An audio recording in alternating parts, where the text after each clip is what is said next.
महाराष्ट्राच्या मातीतील एक रत्न भूषण गवई साहेब यांनी नुकतेच भारताचे 52वे सरन्यायाधीश म्हणून शपथ घेतली आणि शपथ घेतल्यानंतर त्यांची कौटुंबिक पार्श्वभूमी ही आंबेडकरी विचारसरणीची असल्या कारणानं डॉक्टर बाबासाहेब आंबेडकरांच्या चरणी नतमस्तक होण्यासाठी त्यांनी महाराष्ट्रामध्ये त्यांचं पदार्पण झालं, महाराष्ट्रामध्ये आले आणि महाराष्ट्रामध्ये आल्यानंतर चैत्यभूमीवरती जाण्या अगोदर महाराष्ट्र आणि गोवा बार काउन्सिलच्या माध्यमातून त्यांच्या सत्काराचं आयोजन या ठिकाणी महाराष्ट्रामध्ये करण्यात आलेलं होतं आणि या पार्श्वभूमीवरती किंवा या सत्कार समारंभाच्या वेळी त्यांनी महाराष्ट्र सरकारच्या माध्यमातून त्यांचा कशा पद्धतीने अपमान झाला याबाबतची खंत व्यक्त करून दाखवली।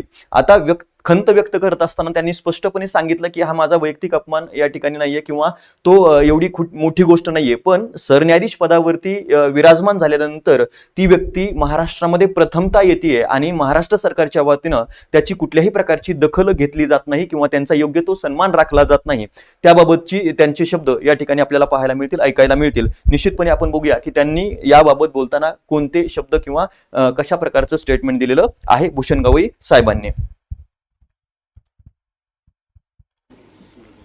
महाराष्ट्र राज्यातला एक व्यक्ती चीफ जस्टिस ऑफ इंडिया म्हणून महाराष्ट्रात पहिल्यांदा येत असताना महाराष्ट्राच्या चीफ सेक्रेटरीला किंवा महाराष्ट्राच्या डायरेक्टर जनरल ऑफ पोलीसला किंवा मुंबईच्या पोलीस कमिशनरला तिथे येण्याची योग्यता वाटत नसेल तर त्याबद्दल त्यांनीच विचार करायला पाहिजे की मला प्रोटोकॉलचा बिलकुलही हे नाही आहे। मी अजूनही अमरावतीला जातो, नागपूरला जातो तर मी पायलट एस्कॉर्ट घेऊन जात नाही।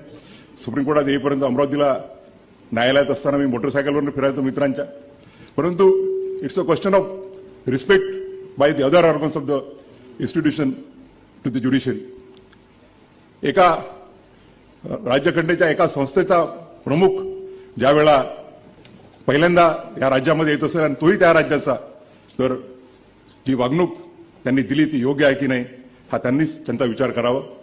या लहान लहान गोष्टीमध्ये मला हे नाही, दुसरा एखादा आमच्याला एखादा बघा हा जो म्हणजे शब्द त्यांचे पाहायला मिळतात की त्यांनी सांगितल्याप्रमाणे की महाराष्ट्राला ही जी काही परंपरा लाभलेली आहे ती परंपरा योग्य तो सन्मानाची परंपरा आहे आणि महाराष्ट्राचं हे रत्न, महाराष्ट्राच्या मातीतला हा हिरा देशाच्या सर्वोच्च न्यायालयाच्या सर्वोच्च पदावरती म्हणजे सरन्यायाधीश पदावरती विराजमान होत असेल तर विराजमान झाल्याच्या नंतर कोणत्याही राज्यामध्ये गेल्यानंतर जेव्हा त्यांचा पहिला दौरा आहे, प्रथमतः त्या राज्यामध्ये येत आहेत, तर अशा परिस्थितीमध्ये त्या राज्याच्या प्रशासनाची जबाबदारी असते की त्या व्यक्तीच्या आगमनाच्या पार्श्वभूमीवरती त्या विमानतळावरती गेलं पाहिजे, त्यांचा सत्कार या ठिकाणी झाला पाहिजे, त्यांचा सन्मान योग्य तो झाला पाहिजे। आता त्या संदर्भामध्ये प्रोटोकॉल सुद्धा घालून दिलेले आहेत आणि प्रोटोकॉल काय असतो तर सर्वोच्च पदावरील व्यक्ती जेव्हा तुमच्या राज्यामध्ये येते, तुमच्या शहरामध्ये येते, तेव्हा त्यांचा योग्य तो सन्मान कशा पद्धतीनं व्हावा याबाबतची नियमावली म्हणजे त्याला आपण प्रोटोकॉल म्हणतोय आणि या नियमावलीच्या संदर्भामध्ये एक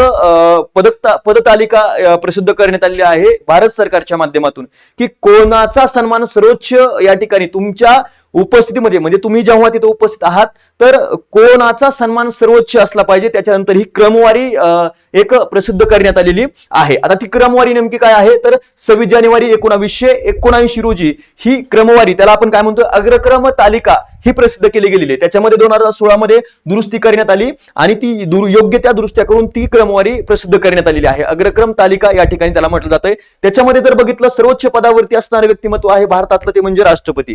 राष्ट्रपतीच्या नंतर कोणाचा सन्मान होणं अपेक्षित आहे तर उपराष्ट्रपती पदावरील व्यक्तीचा।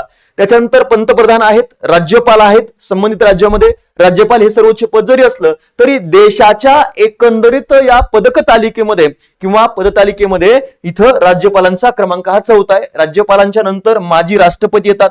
आता माजी राष्ट्रपतींच्या नंतर जर बघितलं तर 5A नावाची या ठिकाणी इथं क्रमवारी दिलेली आहे। जर देशाला उपपंतप्रधान पदावरील व्यक्ती असतील तर त्यांचा सन्मान माजी राष्ट्रपतींच्या नंतर या ठिकाणी झाला पाहिजे आणि 6व्या क्रमांकावरती येणारे जे पद आहे ते म्हणजे लक्षात ठेवायचंय सरन्यायाधीश, म्हणजे भारताचे सरन्यायाधीश जे सर्वोच्च न्यायालयाचे किंवा न्याय व्यवस्थेचे सर्वोच्च पद म्हणून ओळखलं जात आहे, त्यांचा सन्मान आता राज्यामध्ये आल्याच्या नंतर प्रशासनाच्या माध्यमातून हा सन्मान होणं अपेक्षित असतं आणि तीच गोष्ट महाराष्ट्राच्या बाबत घडलेली नाही। भूषण गवई साहेब जेव्हा महाराष्ट्रामध्ये आले, विमानतळावरती आले, तेव्हा त्या ठिकाणी हे तिन्ही व्यक्ती उपस्थित असणं गरजेचं होतं। त्यामध्ये महाराष्ट्राचे मुख्य सचिव असतील, त्याचबरोबर महाराष्ट्राचे पोलीस महासंचालक असतील आणि मुंबईचे पोलीस आयुक्त असतील, या तिघांनीही त्यांचं स्वागत करण्यासाठी मुंबईच्या विमानतळावरती असणं अपेक्षित होतं, पण तशा प्रकारे या ठिकाणी होऊ शकले नाही. आता याच्यामध्ये सुरू म्हणतोय की दलित समाजामधून आलेले असल्या कारणानं त्यांचा कदाचित सन्मान झालेला नाहीये का,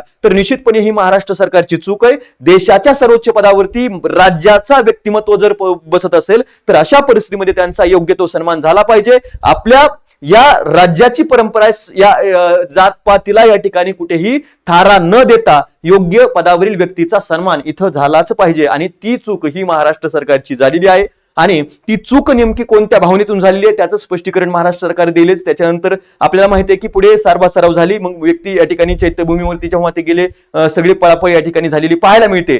पण ज्या वेळी त्यांचा सन्मान होणं अपेक्षित होतं, गरजेचं होतं, त्यावेळी त्यांचा तो सन्मान झालेला नाही. एकंदरीत त्यांचा या ठिकाणी अपमान, मग तो अनावधानाने झाला असेल किंवा काही भावनेतून झाला असेल तर तो वेगळा भाग असेल, त्यावेळी आपल्याला त्याच्यावरती चर्चा करणं अपेक्षित नाहीये. पण ही पदक तालिकेच्या माध्यमातून या ठिकाणी काय आपल्याला एक अवेअरनेस महत्वाची आहे. महाराष्ट्र गव्हर्नमेंटनं अशा प्रकारच्या चुका या करणं अपेक्षित नाहीये. महाराष्ट्र हे पुरोगामी राज्य म्हणून ओळखलं जात असताना अशा प्रकारच्या या ठिकाणी चुकीला इथं थारा देता कामा नये. आणि त्यातली त्यात महाराष्ट्राच्या व्यक्तीच्या बाबतीमध्ये होत असेल तर ती अक्षम्य चूक या ठिकाणी म्हणावी लागेल. निश्चितपणे तुमच्या याबाबतच्या काय भावना असतील त्या निश्चितपणे कमेंट बॉक्समध्ये सांगायला विसरू नका. चॅनलवरती नवीन असाल तर चॅनलला सबस्क्राईब करायला विसरू नका आणि जास्तीत जास्त लिंक ही तुमच्या मित्रांपर्यंत सुद्धा शेअर करायला विसरू नका. Thank you so much.